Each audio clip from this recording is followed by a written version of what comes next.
intelectual reconocido, pero sobre todo uno que se ha dedicado al buen arte de ensalzar la memoria, la trayectoria, el ejemplo y la posibilidad de que esta sociedad no transite por donde están dando, reivindicando a Juan Pablo Duarte y su pensamiento. Bienvenido, doctor Wilson. Muchas gracias. Para mí de verdad que es un honor estar aquí compartiendo con ustedes esta tarde, ¿verdad? Y cómo no, ciertamente nos trae aquí, nos convoca. Muy probable que ustedes tengan en carpeta abordar lo concerniente a la figura de Duarte y a los momentos actuales que estamos viviendo en el país con respecto a la vecina isla, o mejor dicho, de isla, país, ¿verdad?, que es Haití.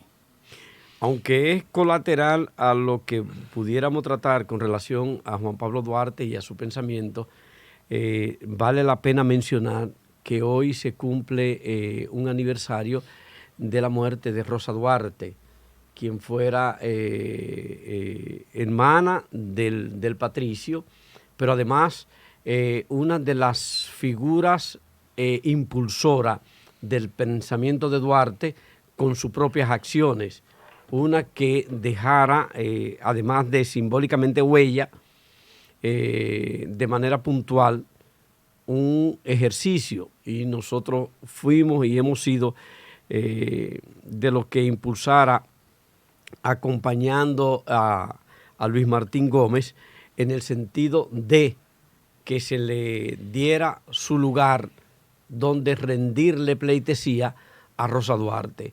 Permítanos entonces nosotros recordar esto, doctor, antes de cualquier cosa, por las razones que están en ella misma y en su existencia y lo que significa simbólicamente para nosotros. Perfecto. Mire, de verdad que Rosa Duarte fue de esas mujeres de la patria que consagró su vida y tuvo actuaciones determinantes en el proceso de la conformación de la conciencia nacional. Rosa no solo fue la hermana del patricio, como mucha gente la identifica y nada más, ella tuvo méritos muy propios, desde fabricar municiones, tomando las planchas de plomo del almacén de su padre, don Juan José Duarte, participar activamente en la misma Sociedad Patriótica Trinitaria, en la dramática, en la filantrópica. Fue una mujer de entereza, con un espíritu extraordinario y con una rectitud de conciencia evidenciada. Ella tuvo también una gran visión histórica, tenía un concepto muy claro de la historia, porque ella fue que convenció a Duarte, primero de que se hiciera aquella única fotografía que existe en 1873, 3 años antes de su muerte. Lo convenció, él se resistía, y es ella la que le convence de que las nuevas generaciones no le perdonarían que él no permitiera la posibilidad de una imagen, aun cuando ya él estaba en una situación de deterioro franco por problemas de salud. Pero también Rosa tuvo el acierto de llevar un libro, un diario, que es la base esencial de los contenidos relativos al patricio. Es decir, si no existiera ese diario de Rosa Duarte, los dominicanos estaríamos privados de conocer tantos detalles de la vida de Duarte como de la vida del movimiento de los trinitarios. De ahí que ella, que pagó un precio alto, que vivió situaciones muy difíciles, que fue la que se convirtió en la líder con su madre, doña Manuela Díez, y fue la que recibió realmente esa orden arbitraria y abusiva de Pedro Santana, donde apenas 4 días después de asesinar a María Trinidad Sánchez y a su hijo de crianza, como a otros patriotas, conjuntamente con ella, pues le pasó un documento por escrito a la familia Duarte diciéndole que se habían convertido en una fuente de perturbación para la paz pública y que tenían que abandonar la República a la mayor brevedad. Una amenaza abierta. Y eso fue lo que determinó que esa familia se fuera así de buenas a primeras de la República Dominicana en ciernes hacia la República de Venezuela. En 1845. Exactamente. Entonces, evidentemente que tenemos que ciertamente tributar a Rosa, recordarla y en cierto modo poner siempre de relieve su figura. Las mujeres dominicanas no han sido bien tratadas por los historiadores nuestros. De verdad que ha habido muchas omisiones y se desconocen los aportes extraordinarios de esas patriotas que hicieron tanto por la República. A nivel Carrosario. ¿Cómo se siente el instituto al observar, en este caso solo como observador, al observar cómo el tratamiento que se le da en nuestras escuelas, en nuestros colegios, hasta en las universidades, a los temas patrios, a los temas que tienen que ver con los patricios en sentido general, pero también en cómo hoy algunas personas, instituciones, se supone que asumen su ejemplo? ¿Cómo observa el instituto esa situación? Sí, mire, de verdad que es muy apenado porque uno no encuentra explicación ni razón para que se persista en no enseñar la historia en los términos en que se debe en las aulas nacionales, en las escuelas públicas y privadas. Hay un esfuerzo que se reconoce en los colegios y liceos, particularmente de determinado profesorado que tienen inquietudes y que de alguna manera, sobre todo los directores, hacen un esfuerzo por celebrar efemérides patrias. Pero en lo que son los contenidos curriculares para una enseñanza de la historia desde un punto de vista crítico y la historia en los términos debidos, eso realmente no tiene ninguna explicación y es una pena, pese a que la Constitución de la República en el artículo 63, numeral 13, establece la obligatoriedad de enseñar los valores patrios, de enseñar la historia nacional. Y entonces, ¿qué es lo que pasa? ¿A qué ustedes atribuyen la responsabilidad de esta situación? ¿Y desde cuándo notan esa, si se quiere, baja en la calidad de la enseñanza? Mire, de verdad que eso ha ido agravándose con el paso del tiempo. Nosotros estamos prácticamente convencidos de que hay una influencia importante de organismos internacionales, de esos que tienen agenda, que tienen sus agendas de hoy y que van en contra del propósito de formar a los ciudadanos en los términos en que deben ser formados a partir de que se quiere y se procuraría despertar una conciencia cívica, patriótica, que las personas se aferren a lo que es su nacionalidad y sientan sano orgullo de ser lo que son. La tendencia hoy es a generalizar, a ignorar la cuestión que tiene que ver con la soberanía, con los principios esenciales de las nacionalidades, en contra de la autodeterminación. Y entonces se van imponiendo cosas. Nosotros cuando nos hemos entrevistado con los ministros de Educación, ellos callan. Nosotros decimos, nosotros tenemos la creencia de que las agencias internacionales que inciden en la educación nuestra y que tienen que ver con tantas cosas que van desde cosas simples, aparentemente, hasta los mismos préstamos y las donaciones, ponen condicionantes.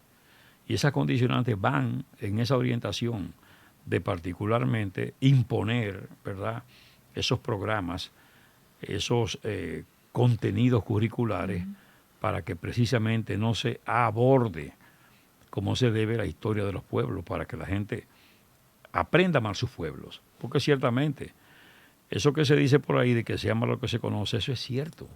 En la medida en que la gente conoce a Duarte, puede asumirlo por el ejemplo, por lo que significó, por sus aportes, por su consagración, por el desprendimiento, por la honestidad, etcétera.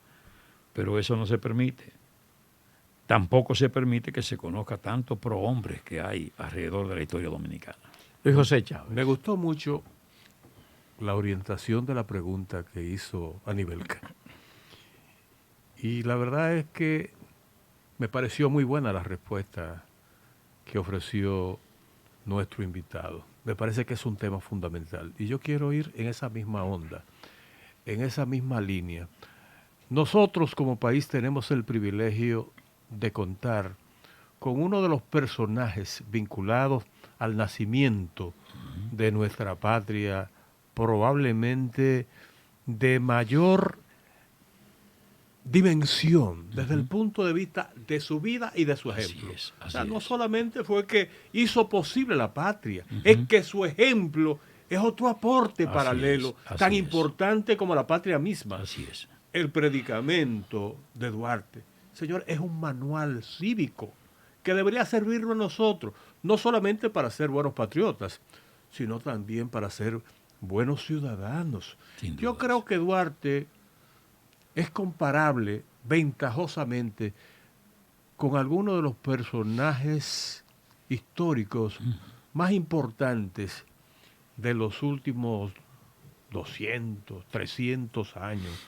Y estoy pensando en personajes como Simón Bolívar, como José Martí, como Mahatma Gandhi, otro personaje, en mi opinión, ejemplar, como Nelson Mandela, que con su ejemplo le dijo al mundo, hay forma de hacer las cosas, hay forma de defender la nación, hay forma de defender la soberanía, la esencia de una nación, sin necesidad de provocar el sacrificio de la gente, sin necesidad de predicar el odio. Duarte representó eso.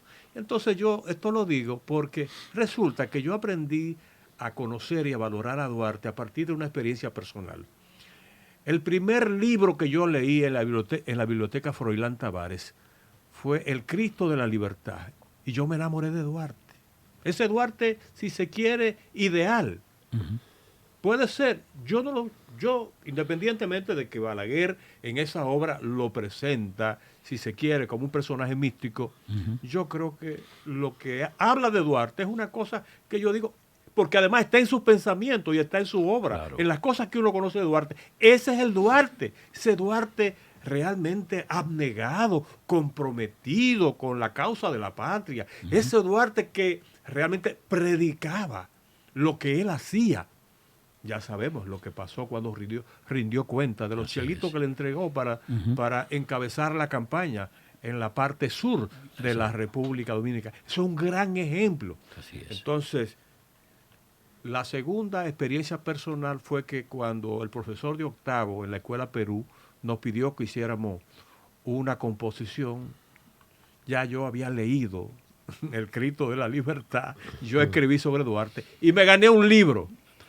Entonces, quizá eso contribuyó no solamente a definir mi vocación, diría yo, por los buenos valores, en lo que uno cree, sino también posiblemente me ayudó a mí a convertirme más adelante en periodista. Escribí una composición de Duarte que fue premiada. Entonces pregunto, ¿por qué el tema de Duarte, de su vida, de su ejemplo, de su trayectoria, de su aporte al país, no es una materia permanente y cotidiana en nuestra agenda educativa, desde la primaria hasta el nivel universitario? Sí, mire. Y excúseme la extensión. No, pero muy bien. Creo que me inspiré. No, pero muy bien.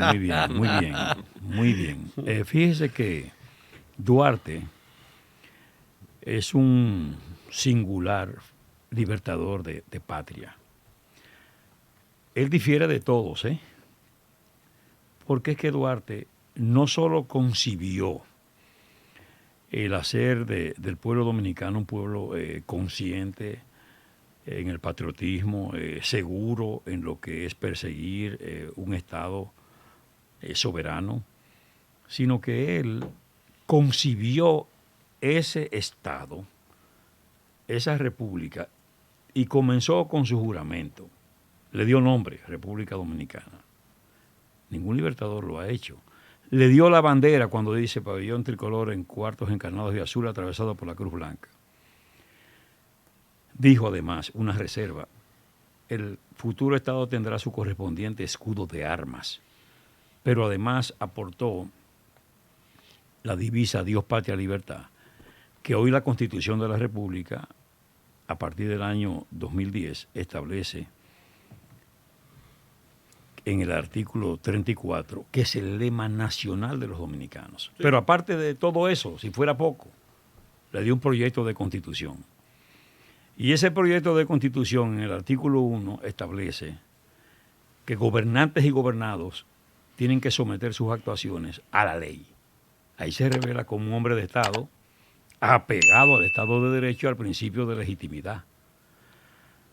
Pero además, su pensamiento, el concepto de Duarte de la política no es una especulación, es la ciencia más pura y digna, después de la filosofía, de ocupar las inteligencias nobles. Hay que creer en eso. Una definición. Hay que creer en eso. ¿Entiende? Él creía, por supuesto, en el supremo interés de la nación. Por eso es que él está ausente en las citas y en los discursos del político dominicano. ¿Entiende? No es cierto. Porque Duarte es un referente. Eso que usted dice de irse a Sabanagüey, a Baní, como comandante adjunto del Ejército Expedicionario del Sur, recibir de la época 1,000 pesos, que era un dinero, entrar en contradicción con Santana porque él quería una ofensiva contra los haitianos en Azua. Santana daba vuelta, porque Santana y Bobadilla no querían a Duarte ahí. Bueno, hasta que Duarte se dirige a la Junta Central Gubernativa y dice, ordénenme ustedes entonces, porque que le he planteado al general Santana una estrategia para tomar una ofensiva y no me responde. Lo he hecho ya 2 veces. Bueno, la Junta lo llama de repente a la capital junto con su Estado Mayor, venga para acá. Y ahí es que de repente él ha gastado al momento 173 pesos. Hace una rendición de cuentas de cómo gasta cada centavo y devuelve los restantes 827 a la Junta y procura un descargo. Y lo descargan. Y eso está manuscrito como un documento histórico. Ese ejemplo pesa demasiado. Todavía hoy nosotros, los dominicanos, no acabamos de hacer conciencia de la trascendencia y la importancia de Duarte. Yo, por ejemplo, que observo, me doy cuenta y veo que frente al emblema de poder mayor que tenemos en la República Dominicana, que es el Palacio Nacional, usted encuentra una estatua de Benito Juárez, que tiene todos los méritos del mundo, con el dedo señalando al palacio, pero es un extranjero. Es un extranjero que debe estar ahí diciendo el respeto al derecho ajeno a la paz. ¿No sería mejor que tuviera Duarte diciendo, así es, el gobierno debe mostrarse justo y enérgico?